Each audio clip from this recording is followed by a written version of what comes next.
This episode of the podcast is brought to you by patreon.com/lightscameranonsense. Visit patreon.com/lightscameranonsense to help support your favorite new movie podcast. Now, let's get started.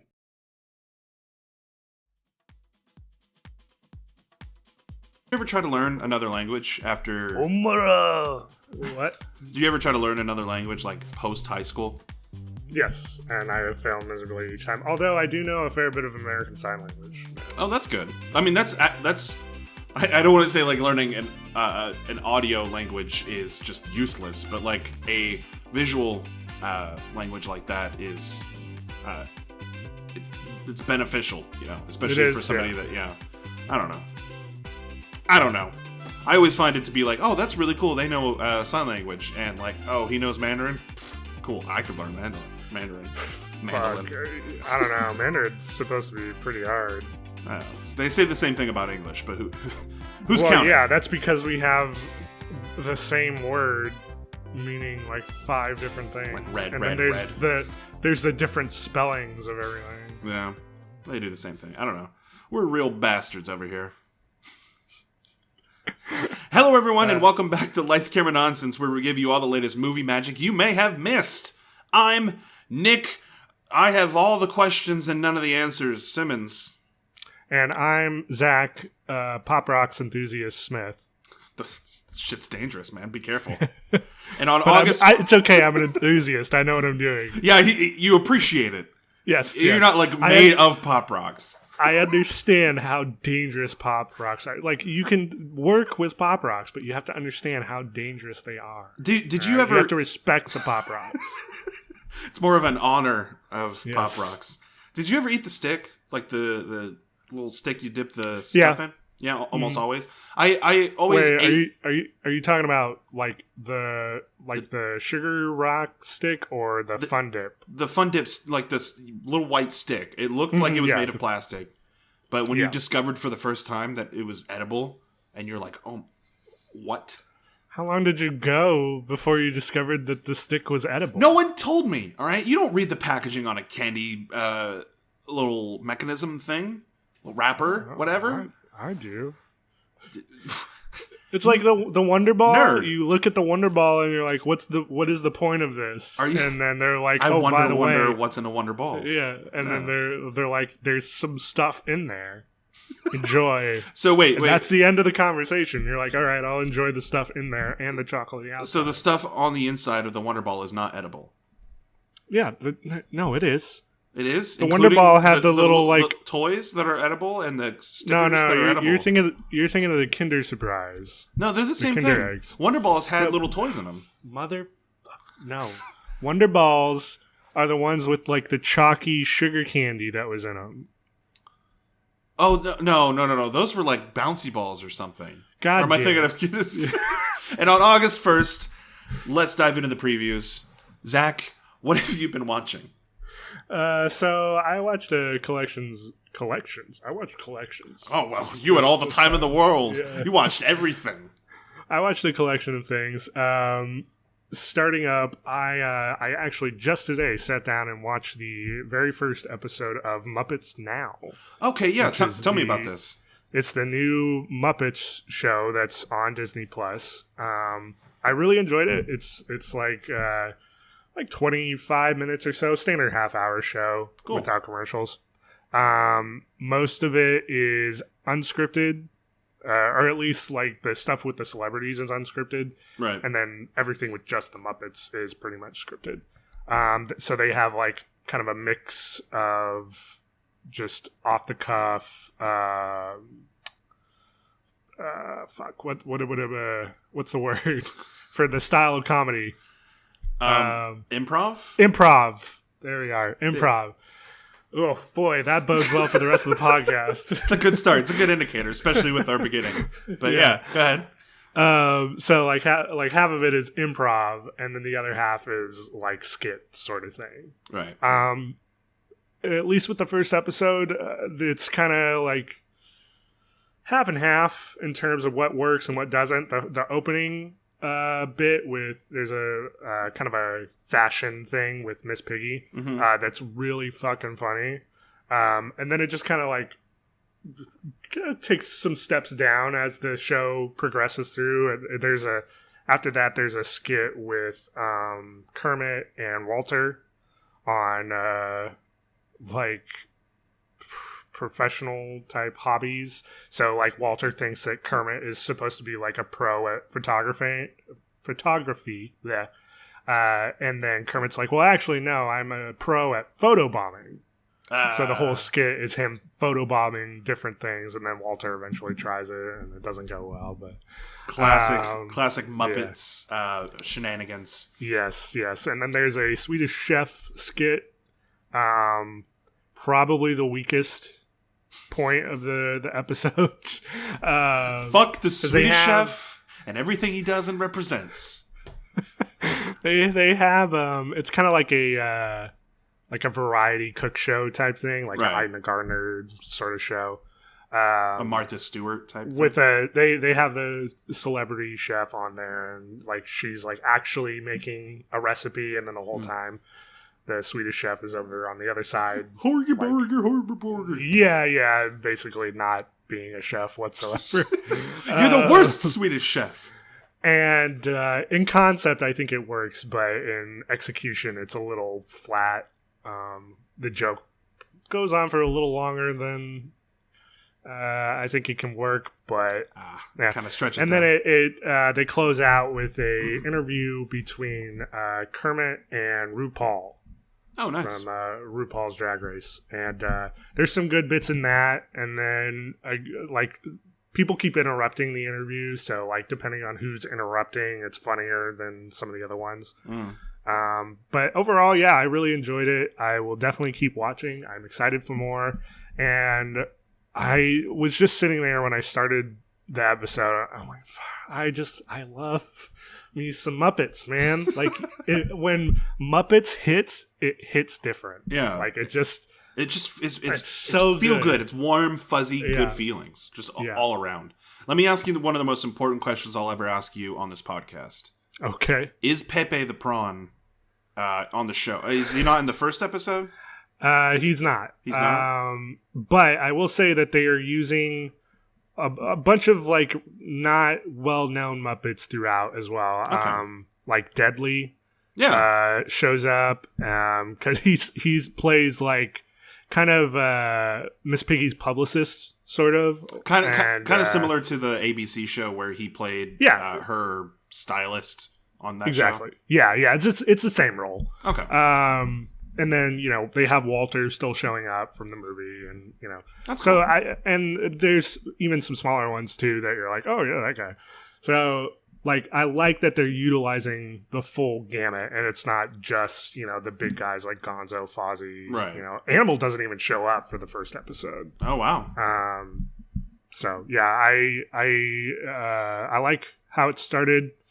I expect, much like the first episode, there'll be some good bits and, like, kind of meh bits throughout. But, as long as those good bits are really good, like they were here, then I'm all for more. I wanted to touch on one thing. You mentioned when we watched the trailer that the Kermit voice. Yes, tell me about the Kermit voice.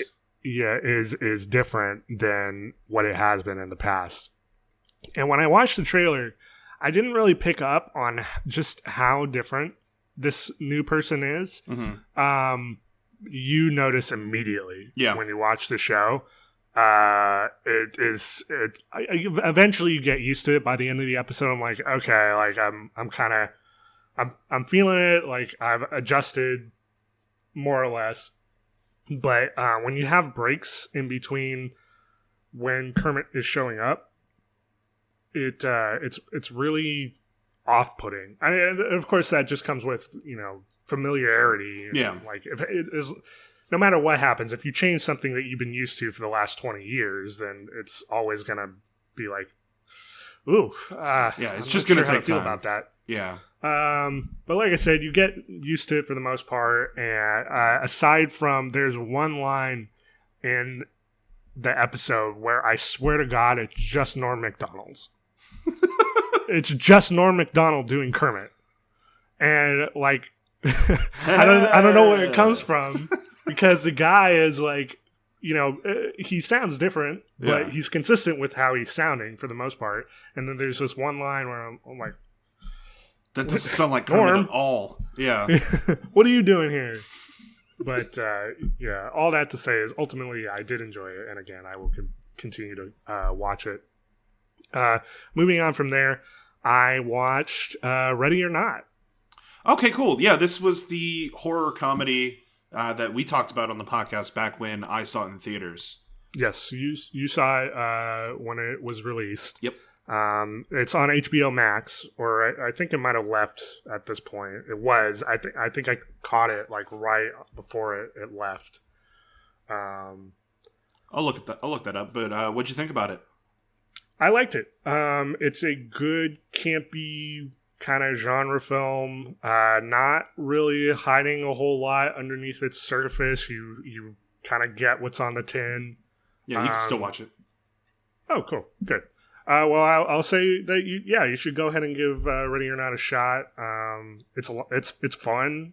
Like I said, not like super surprising or anything. Like there's a twist at the end. It's like, but it's fun. It's a fun movie. Kind of saw that one coming, but whatever. It's still fun. Like, just because you kind of guess what's gonna happen because it's kind of following some sort of like set trope. Right. Tropes don't have to be bad as long as they're executed well, and I think in this instance it's executed well.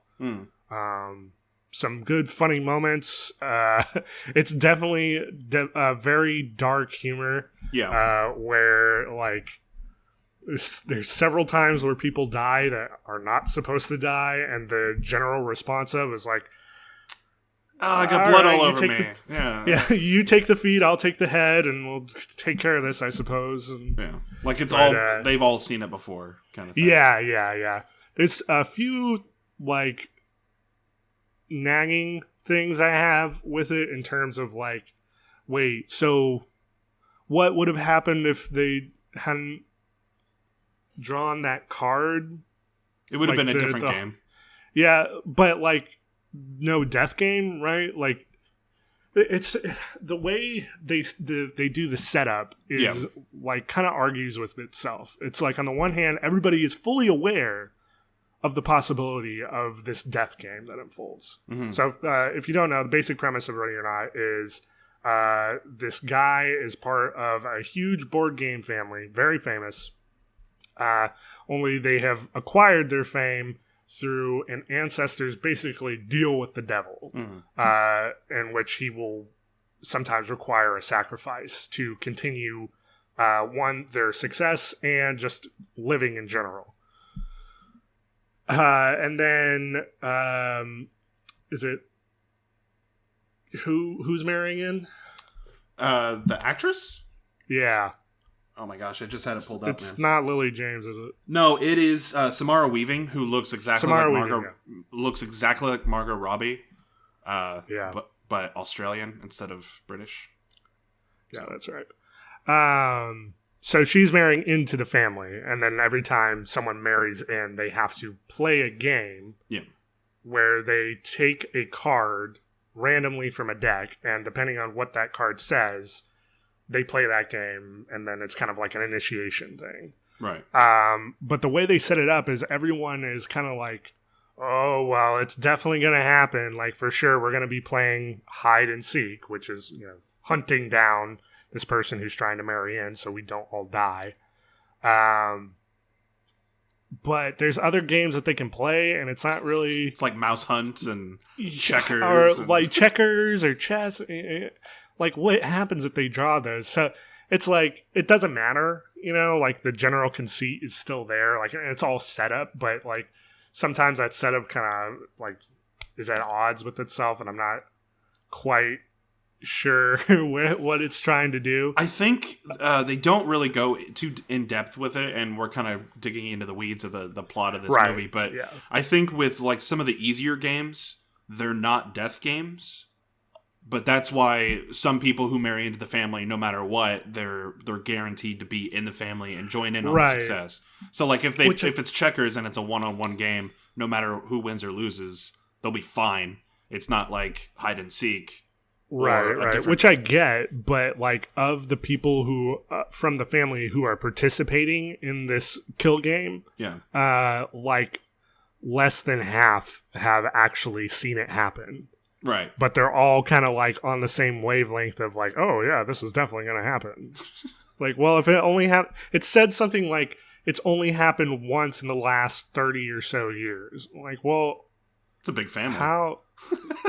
Yeah, it's a lot of kids like, in that family, you know. Right.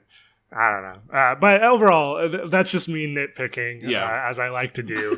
But I did enjoy it. It's a very fun movie. I love the ending to it, by the way. Yes, very good ending. I'll leave it there because if you're gonna watch it, then I don't want to spoil it. But it's a lot of fun. Ready or Not on HBO Max. Yes, moving on. Gosh, I don't know which one of these to hit next. None of them are particularly good. Uh-oh. I hit all my good ones up front. That's not a good sign. Yeah. Oopsie. So I guess I'll start off with the one I have the least to say. Casey and I were on Netflix the other day, and on number 9 trending at the time in the U.S. was a rom-com by the name of How Do You Know? Starring Paul Rudd and Reese Witherspoon. Oh, I think I've seen it. It came out in 2009, I think. And it is about as quintessential vanilla rom-com as you can get. Reese Witherspoon is this kind of pro softball player who is subsequently cut because she's, quote, too old. And then that devolves into like all her focus going into her romance, but she's not really sure about what like romance is. And at the same time, Paul Rudd is part of a large firm doing I don't know money stuff, I guess.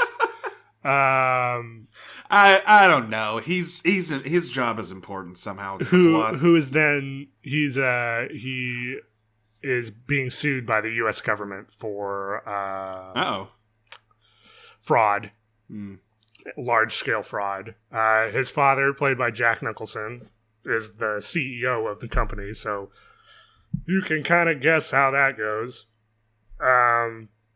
There's like it's weird. How can you forget Owen Wilson being in this movie? Oh yeah, Owen Wilson.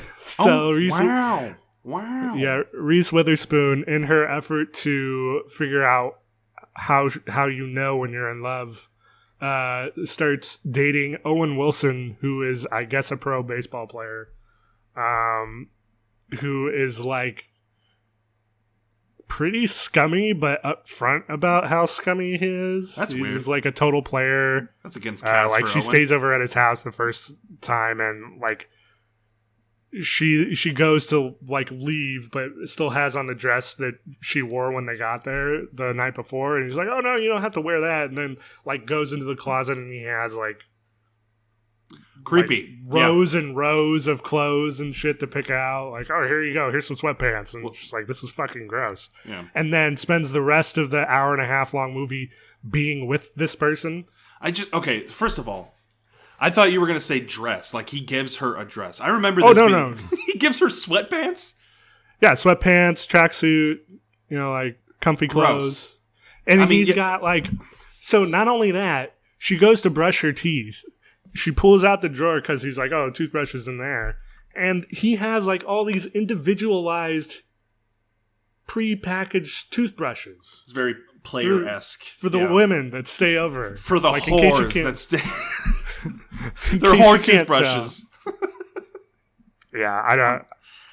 I remember this, when I was working at the movie theater, and how much, or how little people went to go see it. Like, let me look up. Well, they're watching it now, apparently.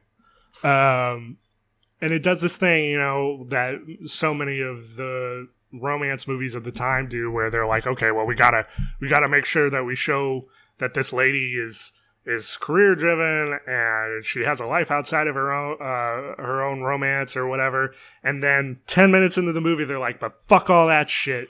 We laid the groundwork. Now focus on the romance. And then she spends the rest of the movie dating the horrible, horrible human being, Owen Wilson. I shouldn't say that. I'm sure he's a very nice person. In real life, yes. In this movie, he's a terrible person. Which is totally against what Owen Wilson normally plays. Typecast, yeah. So the budget for How Do You Know is $120 million, which for a rom-com is far too high. Yeah. I guarantee you most of that went to the actors. But worldwide, it grossed. They had fucking Jack Nicholson on here. So yeah, of course, they're paying for Jack on that one. Worldwide, it grossed $48.6 million. Ouch. Yeah. Ooh. Yeah. Yeah, it was not a good investment, was it? Well, and that was that was like the week before Christmas, 2010. Yikes. What, can you, I'm curious, can you look up and see what came out around the same time? I'm wondering what it was up against in 2010. I feel like there was a Harry Potter that came out then. December 2010 in movies.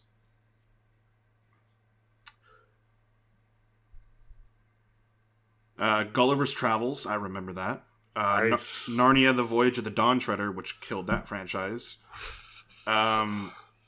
Yogi Bear, Little Fockers. Oh my god, what the hell was going on in December of 2010? The Tourist, and Tron Legacy, and True Grit.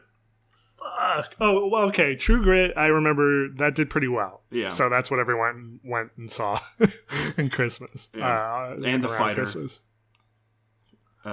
Just Black Swan. I was watching Tron Legacy at the time. Oh, Black Swan. Okay. Yeah.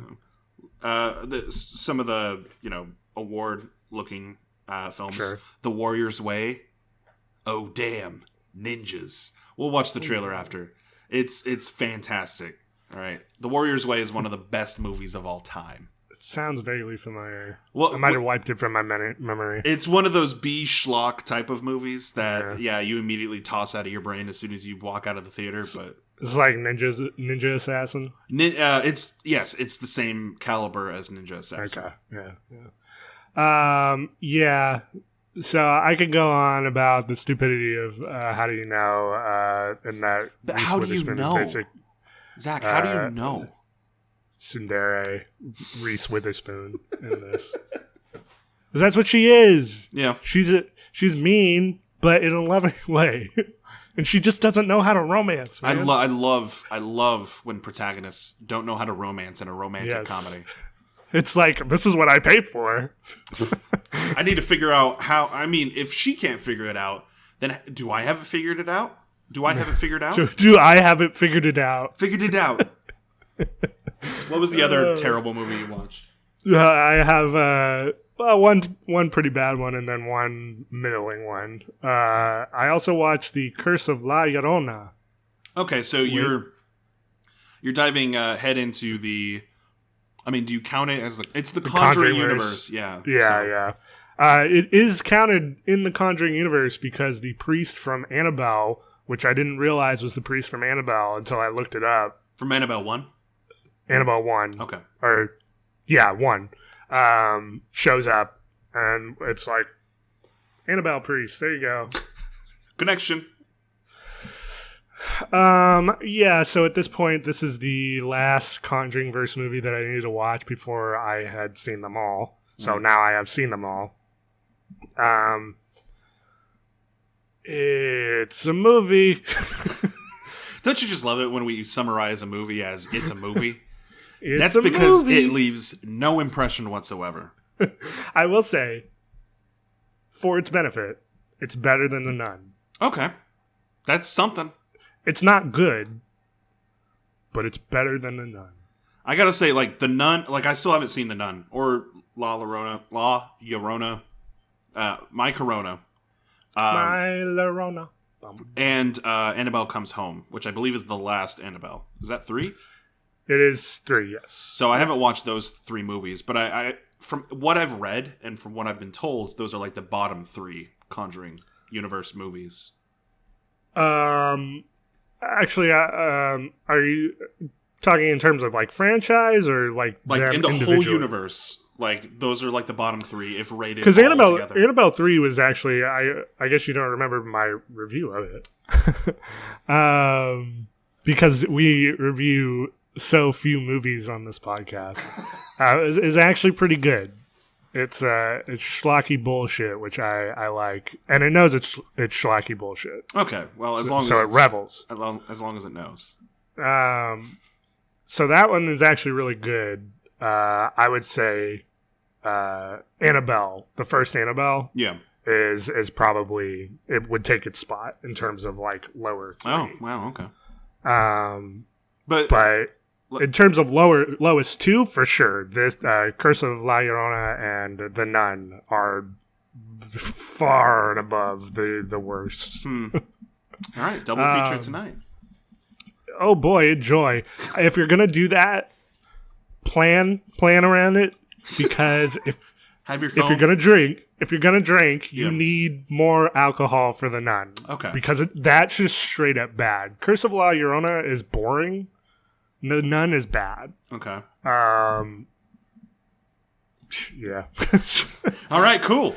That was a great review. Thank you, Zach. You can put that on the poster. Curse of La Llorona. This one's boring. It's just boring. It's a movie. It's a movie. And then the last thing I watched for this episode was I watched Eurovision, the story of Fire Saga. Yes. So what'd you think about it? This is a weird movie. Yeah, it's weird. It is. All right.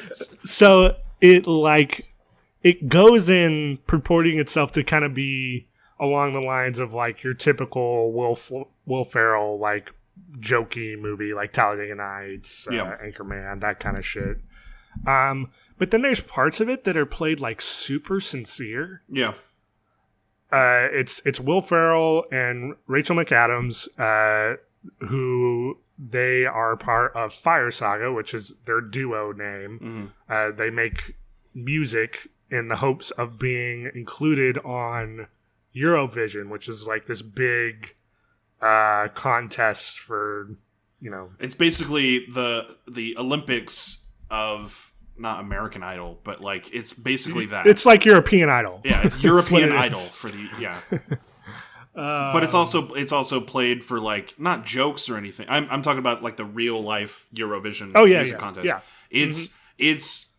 It's huge in Europe, obviously. Mm-hmm. But if you watch it, you have to like everybody's singing like not jokey songs, but like they're fun songs. They're not necessarily songs that you sing totally serious. And like there's a song that I have reoccurring on pretty much every Spotify playlist that I play right now that is a Eurovision song because it's fucking good. It slaps. Yeah, they all slap. So yeah, that's the general conceit of the movie. They're trying to get into Eurovision, but they're terrible. Yeah. They're awful. Well, Will Ferrell is terrible. Rachel McAdams has the voice of an angel, even though that's not. It's really not her, but yeah. But her character has the voice of an angel. Mm-hmm. So it's kind of like everyone in the town is like, you got to dump this guy, even though you're in love with him, because he's like trash. He's not good, and you could actually be something and bring respect to Iceland and all this other stuff. And yeah, it's kind of a weird mixture of like sincerity and absurdity, because at one point, Will Ferrell is like treating Rachel McAdams like kind of like shit throughout the movie. Shit, yeah. And then like it's kind of heart wrenching in terms of like how she's processing that, and like he's abandoning her at points and to pursue his own, not to pursue his own thing, but like he's so self-absorbed that he can't like see the forest through the trees, sort of thing. But then they have, I'll tell you the part I lost it the most at was near the climax of the movie when Will Ferrell has to go back to Eurovision. He's left because he's kind of been seen as this joke. But then they actually end up getting into the finals. Only he's back in Iceland when he figures it out. So he goes to visit these fucking elves, which Rachel McAdams' character has been going on and on about throughout the whole movie. And you see her like offering like stuff to these little houses off the side of the road. Nothing happens with it. You're just like, she's like she's fucking weird. Yeah, like everybody's like, okay, yeah, the elves, sure. So before Will Ferrell returns to the Eurovision contest, he goes and makes his offer, and then there's this whole like subplot in terms of like the money guy for Iceland's government is like trying to make sure that they lose because whoever wins the contest has to host Eurovision next year, and they can't afford it. And he's like, what's crazy about what I'm explaining here is this is like a legitimate thing in terms of like the Olympics. Yeah, because like every country that has hosted the Olympics or every city is like fucked. Yeah, economically, like they are stuck paying for that shit for like 2 decades, 3 decades afterwards. Yeah. Like it's legitimate, like this concern. But, you know, it's like, oh, evil guy. Gotta have a villain. Yeah, gotta have a villain. That's not Will Ferrell, apparently. So he wants to make sure that they lose. He finds Will Ferrell on the side of the road, like, offering this shit to these elf houses, and then he tries to kill him. And then just out of nowhere, he stops and falls over, and there's a fucking knife in his back. The camera pans over the houses, and there's a door that's open, and it just shuts. So you're imagining these really tiny people. You don't see any of this, but you imagine really tiny people throwing a knife and killing this guy. Will Ferrell's like, oh, thank you. I'm gonna leave the knife here. Enjoy the alcohol. And then goes to the finishing part, or the ending of the film. What did you what did you think about, like, because the closest analogy I can think of when it comes to, you know, surface level being a comedy Will Ferrell movie, and then underlying it being a actually serious, like it's trying to tell a story, that kind of film would be Walk Hard with John C. Reilly. Whereas like the biggest, I mean, it's pretty close because they both are music oriented. It's kind of same parallel sort of thing. Trying to tell a fictional story about this person who grew up to be successful, but it's like it's got a lot of funny jokes, and it's not taken too seriously, but there's also a serious story being told about like the perils of fame, and I'm talking more about Walk Hard, but like this this being like at first being like not a documentary, but kind of just telling the story of how these people became successful. Like we're supposed to know who they are. Did you find it to be? Trying to come up with the right words. Did you find the humor to make the ridiculous parts of the story to be tolerable? It would depend. It's, I think, scene to scene, like a lot of Will Ferrell stuff. Unless you're talking about Anchorman, which I can't think of a bad scene in that movie. But that's just me. I like sometimes the humor is like super spot on, and like the elf bit had me dying, and then there's a recurring bit with the Americans that I really love. Where he's like, he just hates them. He's just like verbally abusing these Americans, and they're like, you. Yeah, you're just a funny European guy. And go to Starbucks and shit like that. What's messed up is I can absolutely see Americans in Europe doing that, and me going, you know what? He's absolutely right, being mad at these American tourists. So so like, there's stuff like that that's really good, and then there's other stuff that just is kind of like, like a bunch of the costume stuff. I was a little like I get what you're going for, like how extreme and nonsensical this is at the moment, but and then there's the weird inclusion of Pierce Brosnan as the dad, as the father, the disappointed father to Will Ferrell, who could have been played by any actor. Yeah, he's had a very strange career. Post Bond, for sure. I will say that gentleman is very handsome, though. He's a handsome gentleman. Like, in a top 5. Top yeah, 5 for sure. guys who can do me. Pierce Brosnan.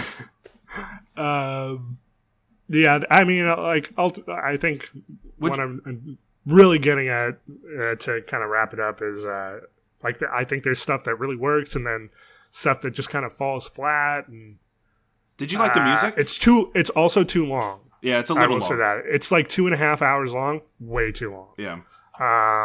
Music's good. Yeah. Yeah, I like the music, except for the Ding Dong song. Yeah, I think that's you're supposed to hate that song. I mean, it's a joke. Yeah. It is catchy.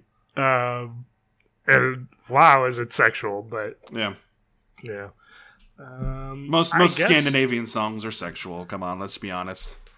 Sure. There is a moment in the movie. I don't know where you're getting that from, but I listen to a lot of Scandinavian pop music, so it's just all sexual. Course, yeah. It's all hip thrusts. There is a scene in the movie that I wanted to kind of highlight where it showcases a lot of previous Eurovision winners and contestants. And it's the sing-off. Sing-off, yeah. Song-off, whatever. I gathered... Okay, so that's what it was? Their previous Eurovision winners? Okay. Because I recognized the bearded lady. Okay. Yeah. I gathered it was something like that. I had no clue. Yeah. They just kind of push you into the scene. Like, yeah, they're like... And the camera is guiding your gaze. Like, and it's telling you, like, you should kind of know who these people are. Like, these are important people. Yeah. But if you don't, you're like... What is this That's scene? a person. That's a person. Yeah. Or I'm enjoying the music here. You kind of... Yeah. I kind of just fell into really enjoying the songs because a lot of them were catchy. And... Yeah. Well, and that part has, like, a bunch of covers, too. Yeah. So it's, like, all covers. I enjoyed it. I had a fun time. But, yeah, I agree. It's a little too long. Yeah. I would... It's hard for me to recommend because it's so long. If it was, like... 30 minutes shorter, I think it could even do with more. Honestly, I think could probably like be around like an hour 40 and still be pretty good. Yeah. Cut out some of the chaff. It would be a solid recommendation for sure. Yeah. As it is, I'd say go into it with kind of reserved expectations. And then hopefully you'll enjoy the really good bits. Because when the bits are really good, they're really fucking good. Yeah. And you have to appreciate Will Ferrell, because I know there's a lot of people out there that are kind of done with Will Ferrell, kind of grew out of Will Ferrell. Yeah, I've never been that like in that camp, but having the last Will Ferrell like comedy that I saw before this be Anchorman 2, which was horrendous. I could see feasibly how someone would like get kind of tired of his shtick, because he's still doing the same thing here. The same thing. Granted, he's good at it, so it works. But like, it's been a minute since there's been one where it's like joke after joke after joke after joke, just landing. Yeah. It's usually a mixed bag, and we know he can do things other than that because, like, it's out there. Like Stranger Than Fiction is really good. Mm-hmm. There was that Everything Must Go one that I'm forgetting about, so maybe not a good example, but Everything Must Go. He's done it. He's done. Are you talking about like drama movies? Yeah. Or like dark comedy sort of stuff, not less slapstick. Right. He's a very talented individual, and his comedy compass is quite wide. So I think at this point maybe I'd like to see a little bit more of that and a little less slapstick. But he's making bank, and I'm sitting here doing a free podcast. So, but you can go to patreon.com/lightscameranonsense and donate as low as $1 to help the production of this podcast, this wonderful podcast. Look at the production value on this thing. Yes, look at that. Clearly, as I have exercise equipment in the background. Hey. You don't have to justify exercise equipment. You're looking fit. Good for you. Small. I'm not, but thank you. Unless you're talking about my neck and up, then sure. But even then, I think it's all covered with hair. Yeah. A tangent. Yeah. For this fucking thing here. Yeah. Why are bicycle seats so hurtful? They hurt, man. I mean, it depends on how you're sitting. I couldn't judge until I saw you sit on a bicycle, man. How are you sitting on the bicycle seat? I'm not gonna get on the bike. Okay. Well, all right. I tried, folks. It was a nice try, but I'm not doing it. Okay. Anyway, that was what I watched. The dick-shaped bit you put your dick on. Okay. I watched. You rested on, I should say. Left or right, it's your choice. I've only really watched 2 shows and then a sitcom I've watched over and over again, which I won't get into. It's Always Sunny. I'm just rewatching those. Great show. I just like to have a 30-minute sitcom in my back pocket for like whenever I'm eating or whenever I'm not paying attention. For sure. But I've been watching, and it's kind of funny. They actually kind of coexist in the same genre of a group of individuals who don't necessarily work well together or work in society at all. So I've been watching Doom Patrol. I've actually finished the first season, and I'm about halfway through. I'm almost caught up to season 2, and it's fantastic. I've already covered it kind of in the past on this podcast, but fantastic. I think Brendan Fraser. I'm already blanking on his name. Son of a bitch. Everybody in the show. Timothy Dalton is great. It's just weird. It's like, this is what I kind of wanted from Suicide Squad, where I'm getting more of these tragic backstories to these characters who are going through a lot, and I'm actually getting character growth.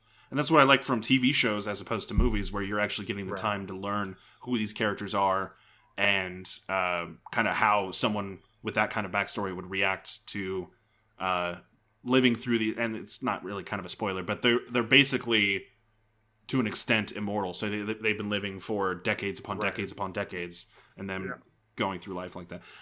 Really fun, great show. Highly recommend. It's on HBO Max. And the other show, actually dropped its 2nd season yesterday, which is The Umbrella Academy. I rewatched season 1. And I guess I probably could have been using that time to watch new movies that have come out. But, fuck it. I rewatched the show that I've already seen before, The Umbrella Academy, to get myself amped for Umbrella Academy Season 2, which, for those of you who have already binged it, fuck you for spoiling it, who are already spoiling it on the internet. But it's fine. It's fine. I'm not mad at you, all right? I'm mad at me for working and having a job. Yeah, how dare you have finances and expenses that you need to take care of? Can I have a job where I get to work from home? I will take care. If you want to go out into the world and work a job out in the real world, it's totally fine. I'm not going to. I'm not angry. Anyway, I would like to work from home. Seem a little upset. I'm a homebody. All right, I don't want to go out.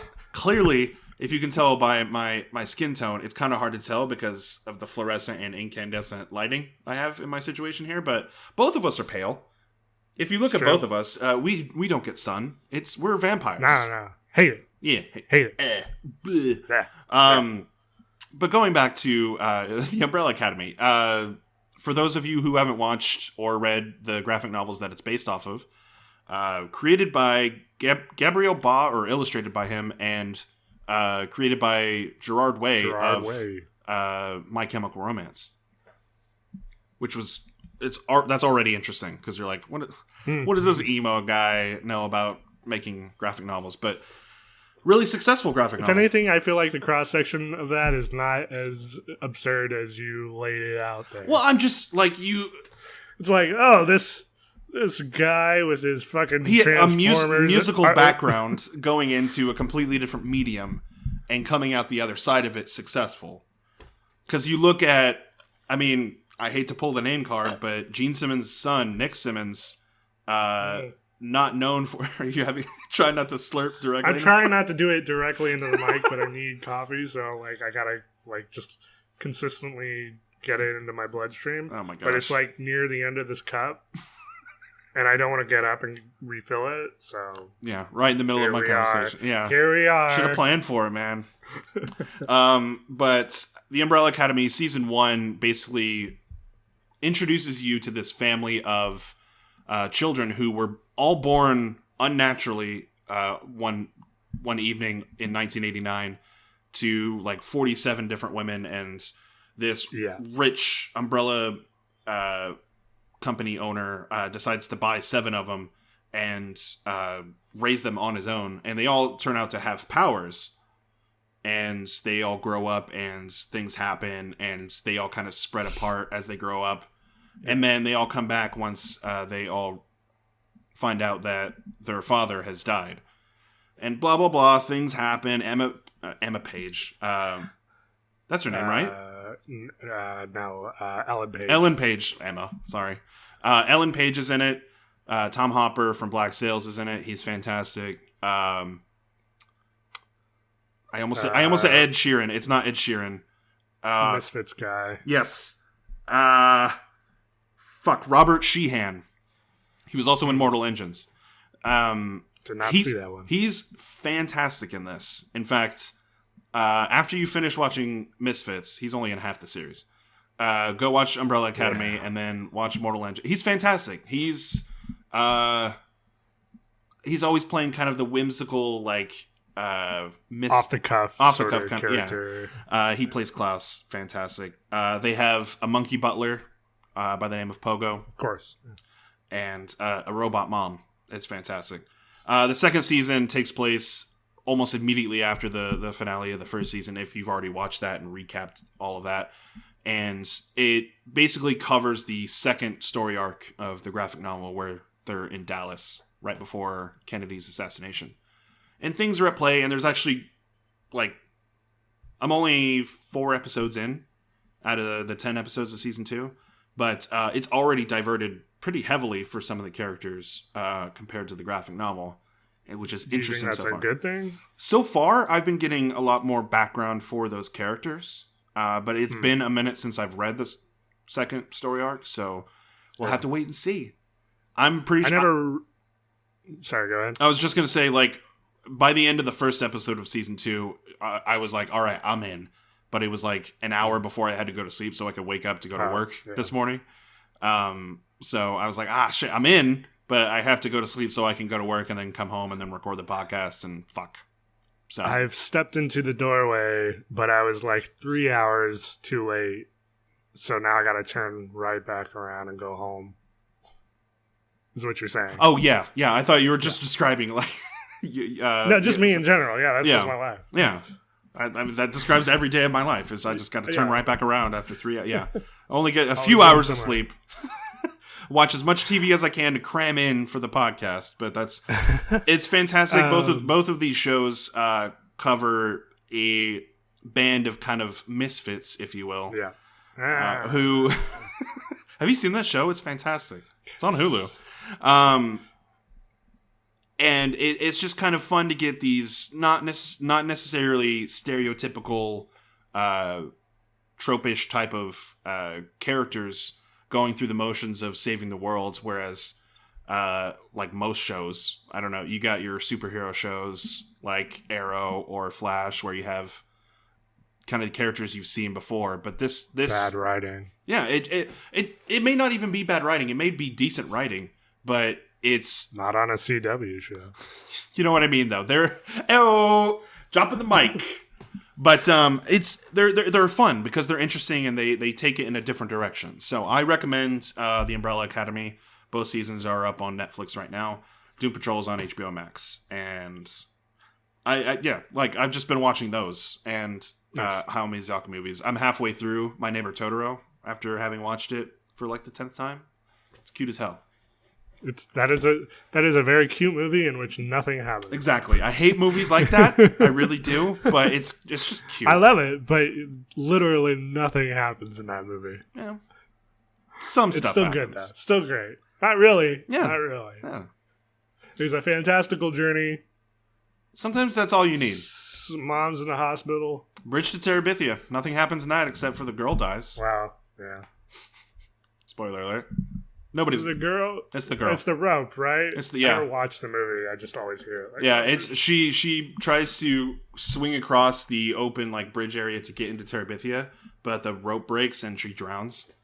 Fucking idiot. And then the guy from Future Man and PETA, basically. I forgot his name. He's like, is there a god? Did she go to hell? And his dad's like, I don't know. Roll credits. That's basically it. Rewatch Bridge to Terabithia. It's absolutely sad. The whole way. Or in my case, watch it for the first time, I guess. Yeah, there you go. Oh, spoiler. Sorry, my bad. No, I already knew. I literally opened the conversation about the rope. I am fully aware of how the movie ends. Zach, let's get into the news, please. Okay. Because we have a lot to talk about. We do have a fair bit to talk about. So up first, we have some news on Tenet, the Christopher Nolan film that refuses to come out. It will not. And I wag my finger at you for assuming as such. I am Warner Brothers, and I say nay.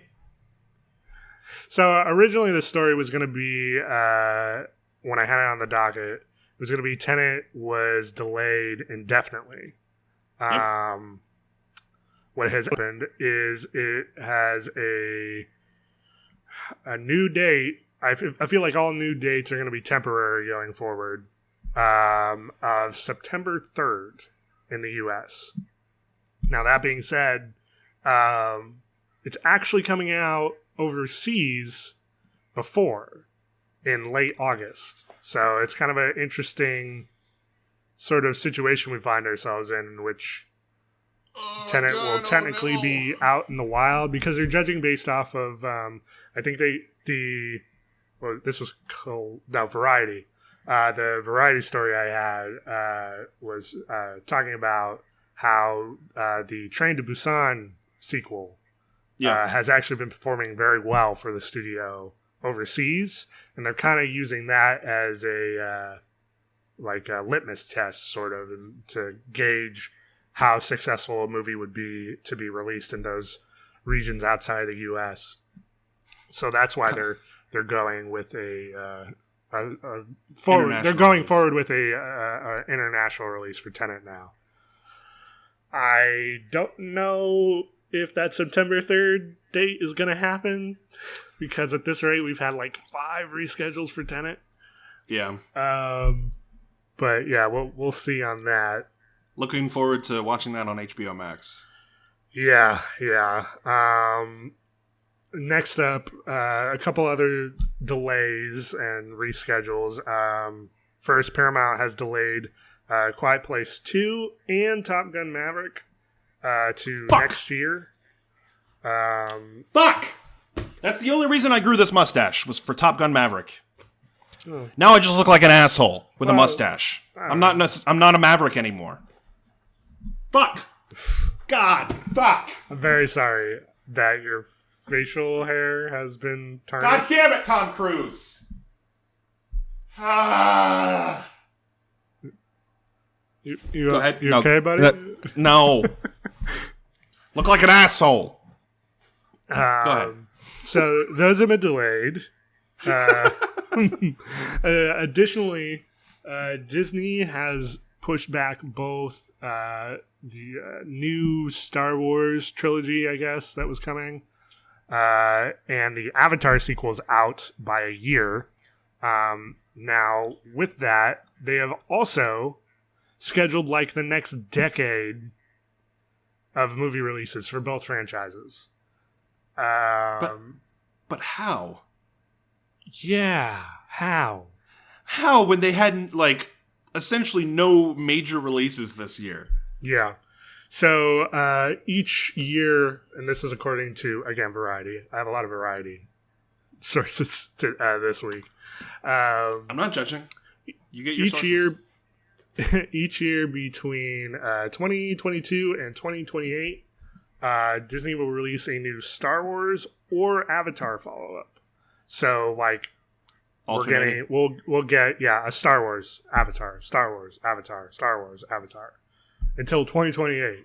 Now, cool. I don't want either. I'm good. Well, I for sure don't give one damn heck about Avatar. I don't give a good gosh darn. Gosh dang, I don't even care. Get that shit out of my barn right now, old Mary. I swear to God, I'll put a shotgun right between its eyes. Good Lord. I don't feel that strongly about it. Seems very specific, Nick. Are you all right? What I take away as interesting from this is a while back we saw Disney kind of back off the annual Star Wars release that they were planning because, like first you had Solo and then you had Last Jedi and things were not kind of meshing well with their annual release schedule that they were doing. And they were like, you know what, maybe we'll just kind of hold off on that. But now they're not doing one every year, but it's almost kind of the same thing because they're still investing like a heavy amount of money into two like huge franchises. And granted, like a lot of that money has already been invested, so it's not like huge. They've already filmed a whole bunch of Avatar 2 and 3. I don't believe it. They say it, but I don't believe it. That movie was that movie was supposed to be out in 2015. Yeah. Avatar 2. And now we're not getting it until... That would have been the shortest gap in between movies, too, for James Cameron. It would have been... Which is astounding to me, that a director can wait and wait and wait for 6 years to make a follow-up to his movie. And granted, yes, $2 billion it grossed. I mean, say what you will about the man. I'm not like a huge fan by any stretch of the imagination, but guy will pull in the money pretty regularly, so... This guy will pull in the money. I'll pull in that butter. Okay. Well. So even if it's a rip-off of a story, even if it's a rip-off of Fern Gully. Yeah. Let's move on. I gotta get past James Cameron. It's I gotta a living. get past Avatar. It's not a... What sucks is that it is a living. He's living in a big-ass mansion after the success of a movie that came out in 2009. And yeah, his other movies, Terminator, Aliens, that kind of stuff. But do you think in James Cameron's... Titanic. Do you think in the Cameron mansion that he has installed a very large, deep hole that his whole house is a submarine. Yeah, his whole house is a submersible. Absolutely. And he just tosses like new camera technology down there. It's like, fuck it, see what sticks. Yeah, see what works. Oh, that one's not even waterproof. That was $1 million camera. It's like a ritualistic sacrifice. Like, I bring to thee an old camera. Dear Poseidon, it is I, Jimmy Cameron. I have brought you another film. Yes, Jim, stop shouting. Jim, it's me. It's not that deep of a hole. Relax. So to top off all those delays, AMC, once again, has delayed their reopening of their theaters. Originally, it was set to open at the kind of select theaters at the end of July into early August, and now we're seeing late August to early September, and I guess this is just their regular trend now. We will wait 2 weeks to see if we have to reschedule our reschedule once again. Hitting refresh on that schedule. Yeah, you gotta love it. Can I ask you? Yeah, from here on out, can I just stop talking about when theaters are going to reopen?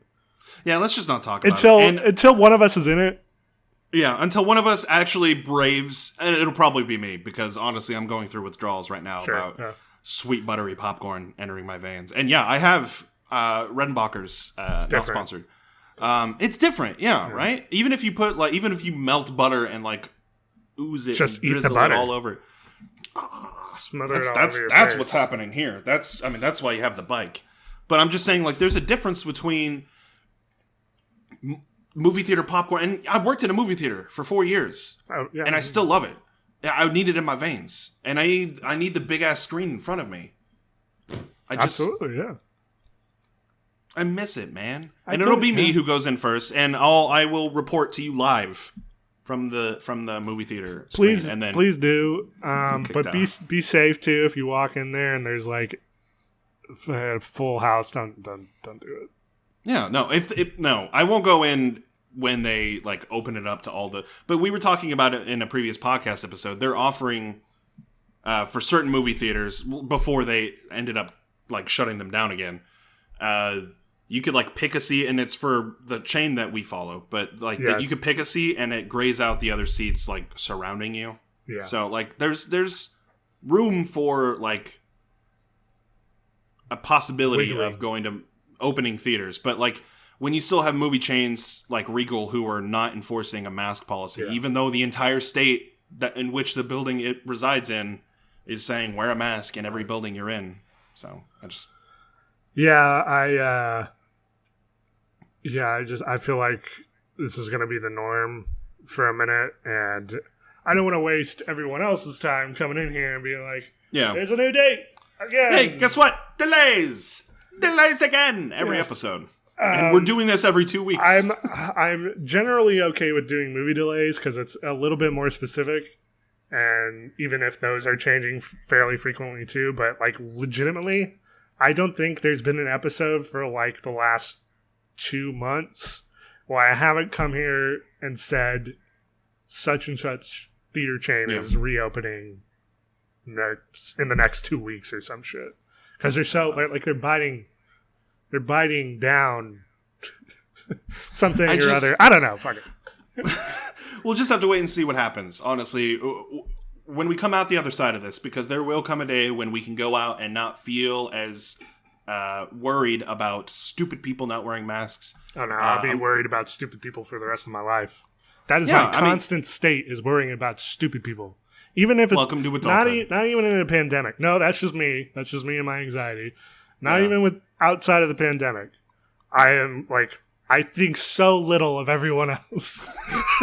And that's how I live my life. It's not even putting you on a pedestal. Like, you're on level ground, looking up at God and devil at the same distance, and realizing everyone around you is just a little bit lower. Yeah. Like, I'm standing, everyone else is crouching. Yeah. Yeah. I mean, can I stand next to you? Because I feel like I'm yelling at everybody who's cutting me off on the highway. So yeah. I'm doing my part. All that to say, all that to rant against the human race as a whole. We can move on. Fuck y'all. Yes, fuck y'all. TM, cosign, all that jazz. Just kidding. Hey, make sure you subscribe to our podcast to hear us rant even more. Spotify, iTunes, lightscameranonsense.com, patreon.com/lightscameranonsense. Love you. So moving on after all that. Yes.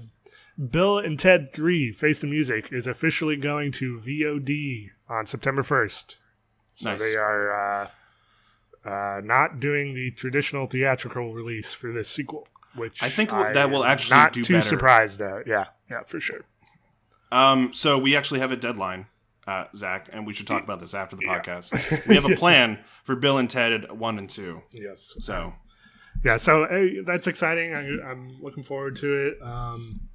Yeah. From the same director as Galaxy Quest and Red 2. I never saw the Red movies, Red 1 or 2. I don't have to recommend Red 2, but Red 1 you should watch. It's fantastic. Bruce Willis is actually fun in that movie. So, all right then, that's a ringing endorsement. Well, when he's not an asshole, he's actually a decent actor. But fair. The Boys has been renewed for season 3 ahead of its season 2 premiere. So, yeah, the interest in that show is astronomical. Yes, a lot of people are very much into it. I still need to get around to season 1, so one day. I'll watch it with you. I'll rewatch it. I actually have to rewatch it for season 2. So, Ben Schwartz has announced via tweet a release date for Sonic the Hedgehog 2. Hell yeah, Sonic 2, Sonic and Tails, baby. Yes, April 8th, 2022. Nice. That will probably get pushed back. Oh, no, 2022 is actually pretty far out. So. It depends on how fast we get our shit together finally, but... Yeah. We'll see. Yeah. We'll see. Netflix has announced a prequel series for The Witcher. Oh, hello. I'm sorry. I'm just fixing the focus. It was kind of blurring out for me for a second. I see. Yeah. Prequel series announced again via tweet for The Witcher. So set like 1,200 years in the past. It sounds like it's going to be following the first Witcher. Yeah. Okay, here's a tweet from Netflix. 1,200 years before Geralt of Rivia. Is it Geralt? Geralt. It's Geralt. Geralt of Rivia. They call him Jerbear for short. Jerry. Jerry. The worlds of monsters, men, and elves merged into one, and the first Witcher came to be.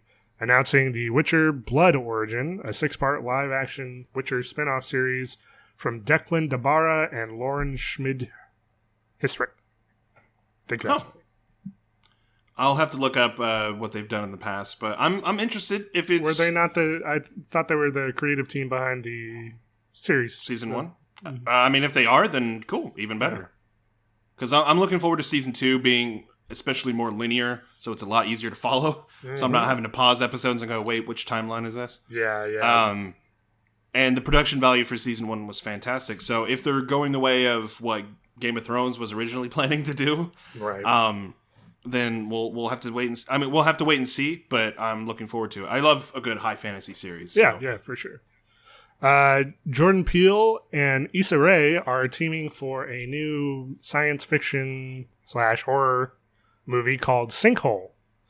It's based on a short story by the same name, and it details a family moving into their dream house, aside from a large hole in their backyard, in which when things are thrown into it, they come out repaired and perfect. And then I believe the press release details, but what happens if a person gets thrown in? Yeah. So they've gone on record and said that the story is going to be kind of tackling the subject matter of like expectations for women and like what makes a perfect woman, that kind of thing. Right. So yeah, they're both great. I love Jordan Peele for sure. And yeah, I can't wait for that. I think he might be the one director still that anytime he announces something, it's like, I'm down. I'm in. Yeah, I'm in. I always love finding a new, and we've known him from Key and Peele and from all the other stuff that he's done in the past. But when he started tackling or directing his own films, and producing even, because some of the movies that he's only produced on have been fantastic. But the fact that he covers a science fiction or a horror story, and then also has a subtext of a conversation that we are having in the real world. It's always really interesting the way that he implements it into the story. With Us and with Get Out, they were conversations that were already being had, but it wasn't a conversation you were expected to have after walking out of a horror movie. Right. So it's always something to look forward to with him. Even with such a simple like that premise given to any other horror director, you'd be like, cool. Yeah. Cool. I mean, like it is to be fair, it is a interesting premise, and it's based on previous, like, already established work. Yeah. So it's not just an adaptation, but it is an adaptation. So that in itself is interesting, but also the addition of both him and Issa Rae, who's just as equally talented. That's like a great team, star-studded team, and I'm quite excited for that one. Cool. 2 thumbs. Way up excited. Way aroused. Yeah. Yeah. Okay. Pixar has announced their next big animated movie release. Luca has been slated for June 18th of 2021. Oh, wow. So I just said, oh, wow. Yeah, that's pretty close. That's a year away. But I mean, time is so fucking nebulous now. It's just like, oh yeah, 2025, that's just right around the corner.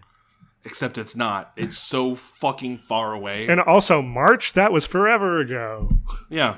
I thought 2019 was a really long year. Like, at the end of 2019, I was like, wait, Captain Marvel and Avengers Endgame came out that year. Yeah. I was at the beginning of that year, and I was like, oh my gosh. Like, Sonic came out this year. That was February. Yeah, that's crazy. We kind of had a similar conversation, which we will get to in a couple minutes here.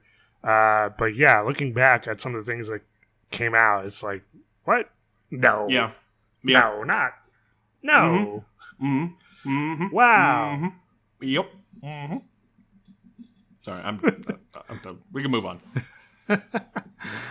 So yeah, more Pixar is good. Looking forward to that. Moving on, Netflix has acquired the rights to a r/no sleep short story collection. A subreddit. Yes, yes, a subreddit r no sleep, which is, as you would guess, a horror subreddit. Mm-hmm. Netflix bought the rights to the series of posts for at least $1 million. So let me ask you this. I'm pretty sure we'll go into detail at the article, but I didn't click on it. I just saw the headline that you gave me. Are they crediting the authors of these posts? Like, are they getting any reparations? Not reparations. Reparations. Wow. I know. I'm sorry. Wrong word. Are they getting paid for this at all? They are getting paid. Let me see if it has from Deadline. Netflix has made a low 7-figure commitment. So again, at least $1 million. Right. Between rights to the Matt Query, which I guess is the user, short story "My Wife and I Bought a Ranch," and scripting fees for the author's brother, Harrison Query, to write the screenplay. So they're actually on the creative team, it sounds like, which is that's okay. That's so cool. I thought it was like a series of like a whole bunch of different people. But it's only one person that did a series of. Okay. Yeah, it's a series of posts posted in parts, 6 parts, I believe, and it's all the same author. So I let me want to kind of go off on a tangent here, but I've always found it really interesting whenever movie studios try to find new avenues or basically new lines of entertainment, and looking at that and going, hey, we might be able to make a movie or a TV show based off of this. Well, we saw a fairly similar thing happen with Slenderman, like 6 years too late, but it did happen. Yeah. Where everyone in Hollywood just seemed to collectively go, the hell's happening over there? That guy looks creepy. What is it? He's like stealing kids and shit? That's scary. Someone throw money over games there. About this. Yeah. And then there was the real life event, the tragedy, of course, which only bolsters the newsworthiness of it. But and you can have varying levels of success. I mean, Fede Alvarez created a short film on YouTube and then ended up being the director for an Evil Dead reboot. Mm-hmm. And has gone on to direct other films, which have been great. Yeah, I think some have been pretty good. I think Siren Head. Mama. Siren Head. Siren Head is one I think has a TV deal, possibly through Netflix again. Let me use my phone to look this up, because every time I open a browser on my computer while we're doing this, it like shits the bed. Yeah. I've been seeing some delays, but that's okay. Siren Head TV show. But it's the same thing with, and I hate to pull from a different medium, but anime studios have been using Webtoon to pull stories from, whereas most of them have usually been, for the longest time, based off of manga or visual novels to create anime. They've been actually pulling from user-generated content based off of mobile platform to create, like, and so I've been like following that too, and it's just really interesting that when studios try to find a good story, a good unique story that's not necessarily a reboot or a sequel or just the same story over and over again. Looking at you, Avatar.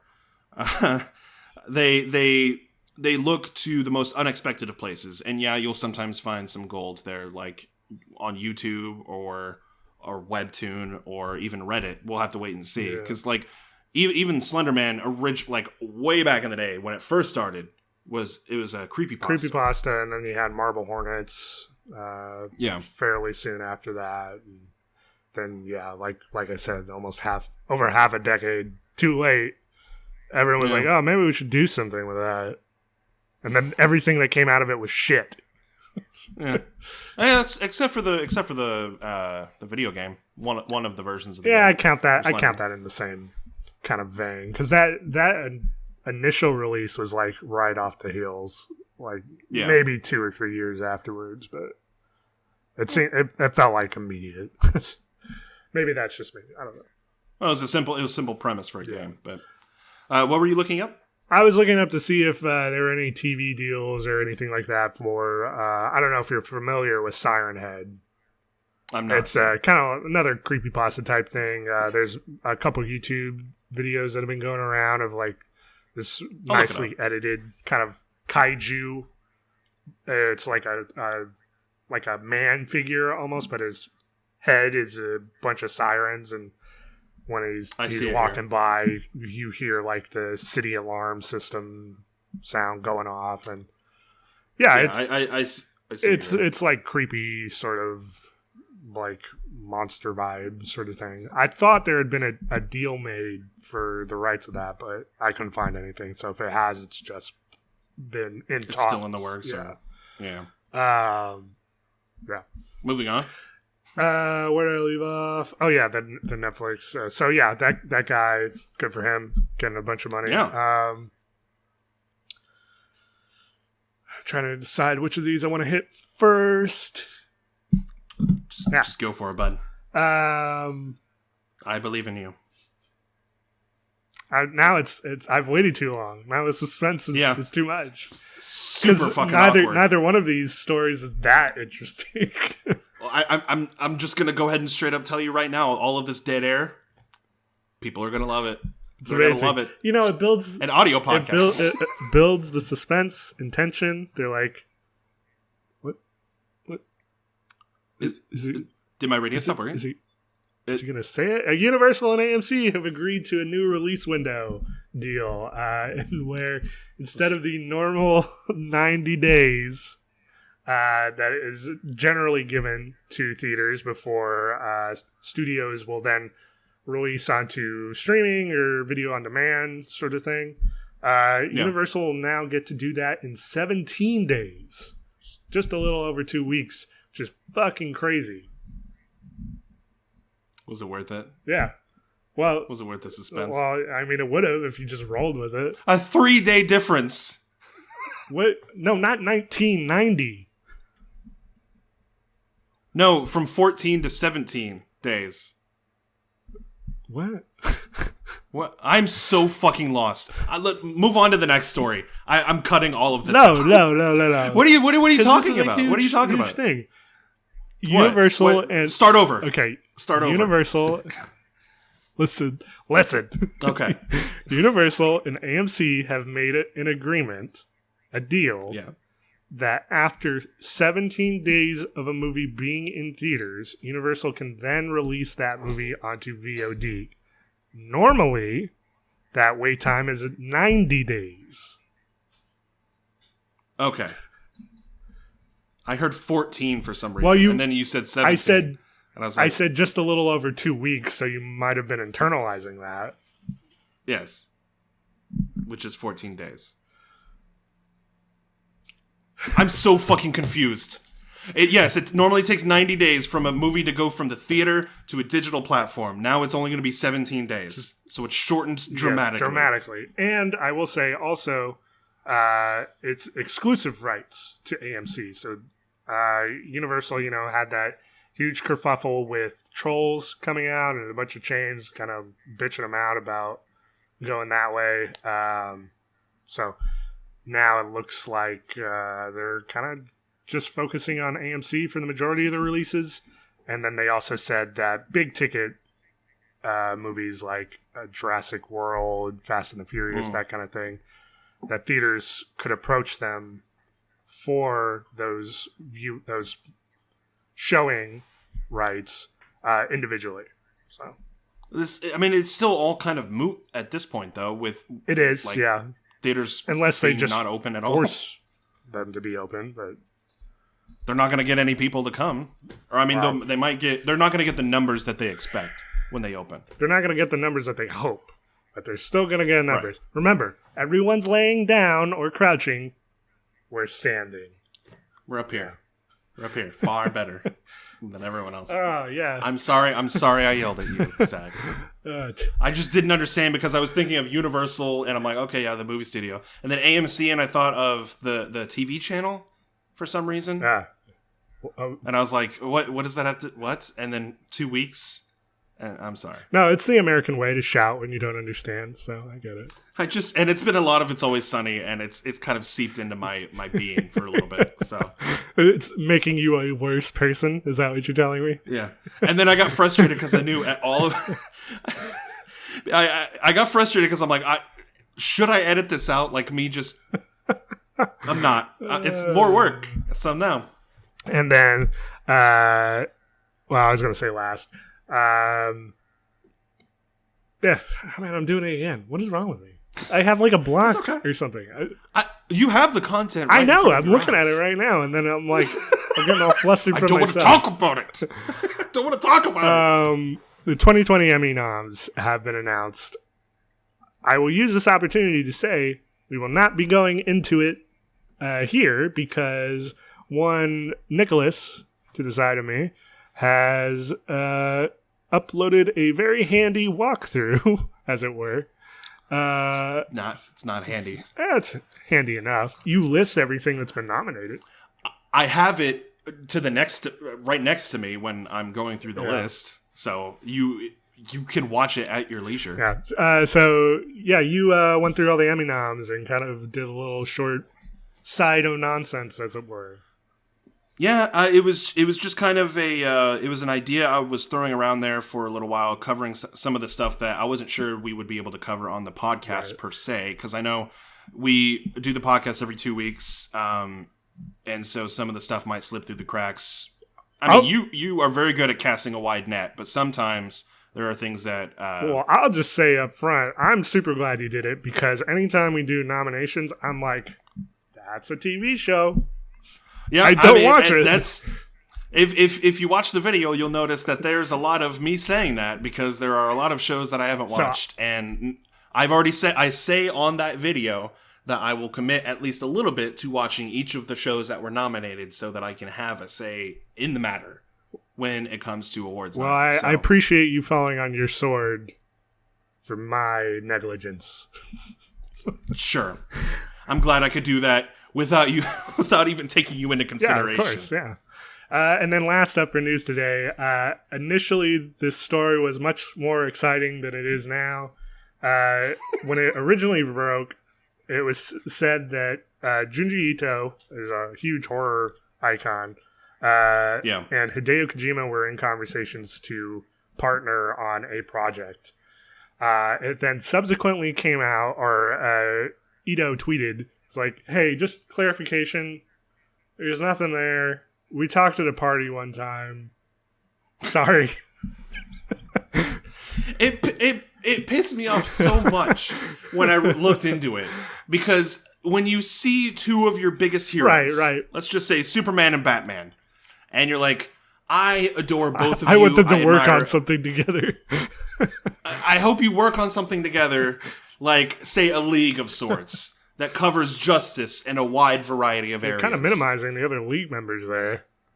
No, but I'm saying that like they're the building blocks, because I guarantee you Hideo Kojima or Junji Ito would bring in other talents' works. I'm just saying, as a starting point, as a base, exactly, you get two leads. Yeah, well, it was exciting to see these huge creators that are renowned in their field to possibly be working on something. So that got a lot of people talking and then wondering what it could be, and only to have those hopes quickly and brutally dashed. Much like the Adventures of Tintin with Peter Jackson and Steven Spielberg. I'm going to play some sad music at this point. Like the Hulk walking away song. Yeah, maybe. If I can, I don't know if I have or the rights to that, Tears from a Rose. Do that one. I cannot play Seal. I cannot do like play an 8-bit version of that Seal song. I'll do a recorder. like the Titanic. It's like Batman Forever up in here. There's a Batman and Robin. There you go. Which one was it? I don't know. But I Kiss from a Rose. That ironically was that song from whatever movie that was. That was Returns. Yeah. That was Batman Returns. No. Yes, it was. It was in a bad one. I'm gonna look it up. No, it was Returns. How much you want to bet? Look this up. I will take the time. How much do I want to bet? Kiss from a Rose, Batman. I will bet you. I have a Zerg power adapter thing that I will bet from StarCraft. Got a GameStop for like $5. Am I doing this right? I'm not cutting out any of this dead air. Uh oh. You're gonna mess with the video version of this podcast. I'm already telling you that I will cut this. Did it work? Batman Forever. It's Batman Forever. I see the background. Yeah. I'm cutting out all the little bit right there where it was both the three things. Because I have the podcast formatted in a very specific way, Zach. You fucker. You could have just said Batman Forever. You could have sent me a picture on your phone. I wanted to be theatrical for it. You didn't have to for Batman Forever. Absolutely. That movie doesn't deserve any effort on your part. Yeah. Man. Rest in peace, Joel Schumacher. Yes. And that's it for the news. Oh, I guess we're going to end on that dour note. Oh, fuck. So we have a little bit of time, Zach. We have just a sparse few minutes before we end the podcast this week. We have sparse few minutes to save the world. Yep, that's the lyrics. That's it. So I just wanted to cover... bless you, Casey. I just wanted to, let's highlight a couple of movies that we've appreciated from 2020 so far, because we're about halfway through the year. And yeah, COVID-19 has kind of fucked everything up. A little bit. A bit of a wonky year. But we've had a couple of movies come out theatrically, and I'm not saying it has to have been released theatrically. So, with that being said, what are some of your favorites that have come out this year so far? So because the half of the year has felt like an eternity, but also extremely quick, my time frame, which is kind of what I was getting at earlier, is all mixed up. So I had to kind of look and see what has come out so far this year. And the biggest one that I was like, oh yeah, that was this year, is Invisible Man. Yep. I knew you were going to cover it. Yeah, that is probably...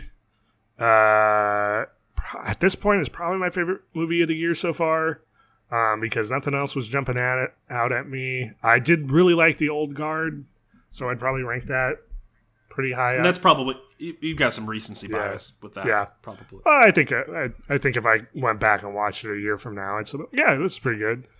And then it's kind of hard to think of anything else. So let me go over some of the quote-unquote blockbusters, the ones that would have been highlighted in movie theaters so far. I'm going to speed through them, and I'll highlight some of the ones that I appreciated. So, The Grudge, shit. Underwater, not horrible, but it's an Alien clone with spin-off. TJ Miller, which is not... I'm being dragged underwater. I'm going underwater.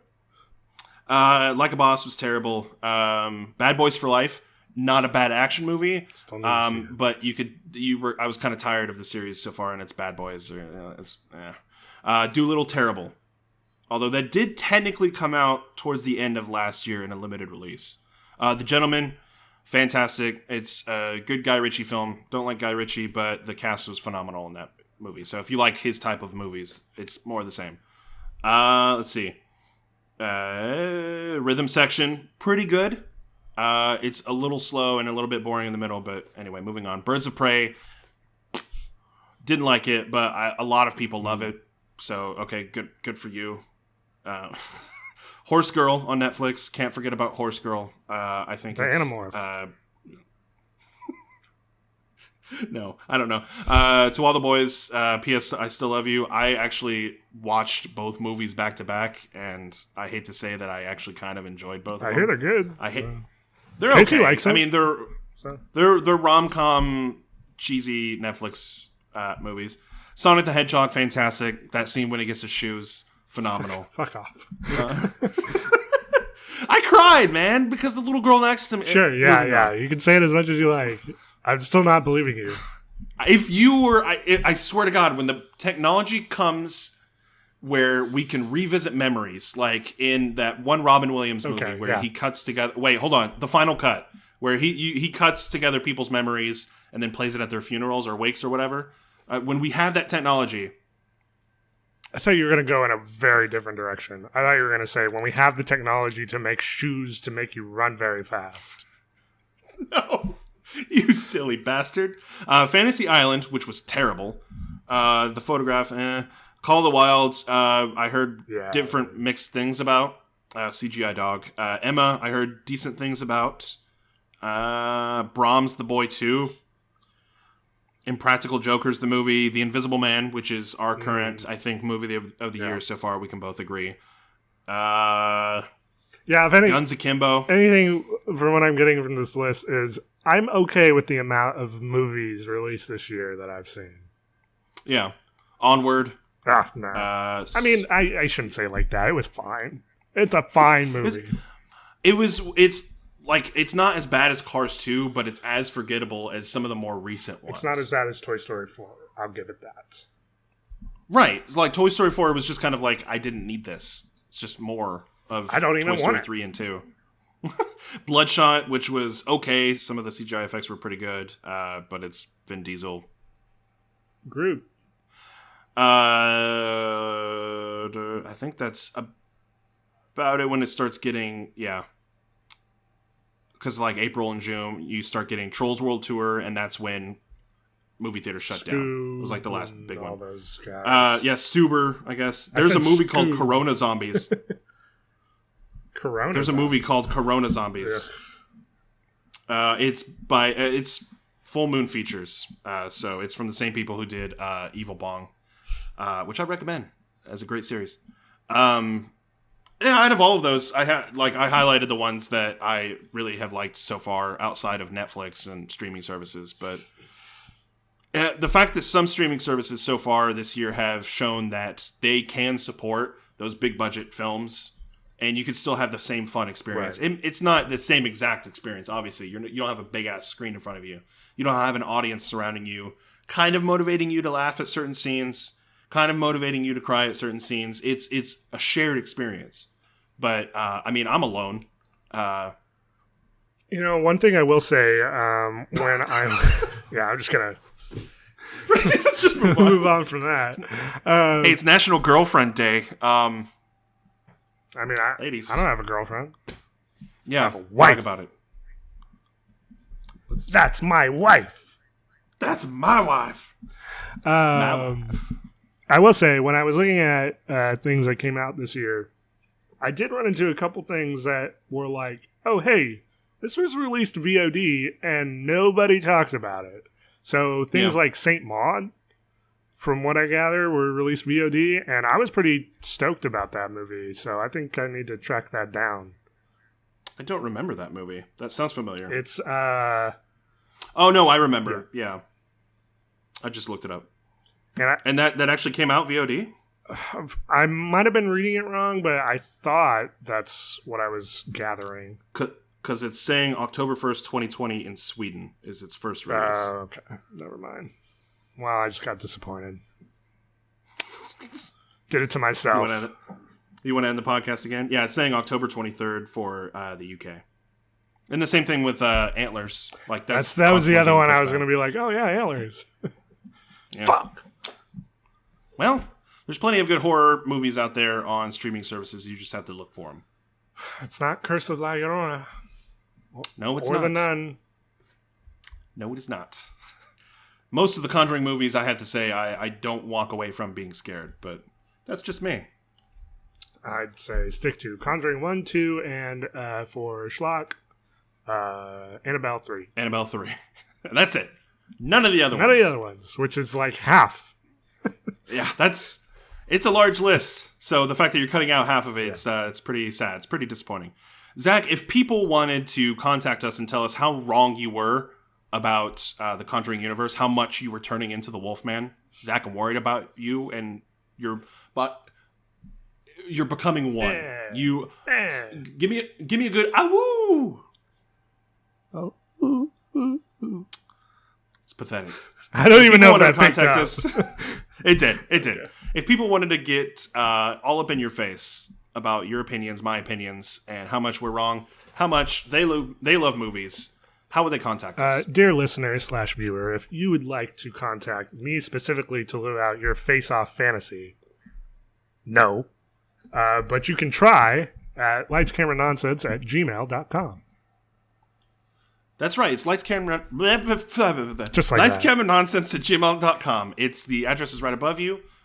Give us your questions, comments, concerns. Tell us what you appreciate about movies. Was there a movie that we missed in our list of movies we've loved over the last year?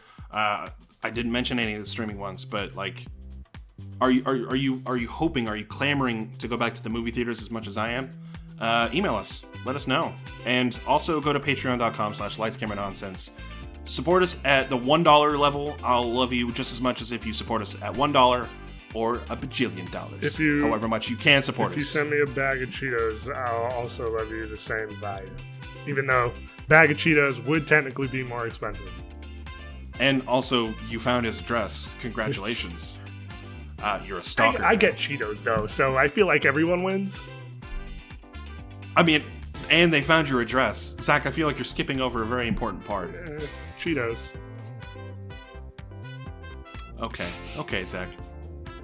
Simple, Zach. This has been Lights, Camera, Nonsense, keeping you updated despite our best efforts. Make sure to tune in every 2 weeks for all the latest news, reviews, and how-do-you-dos. Zach, thanks for tuning in, and we will see you next time.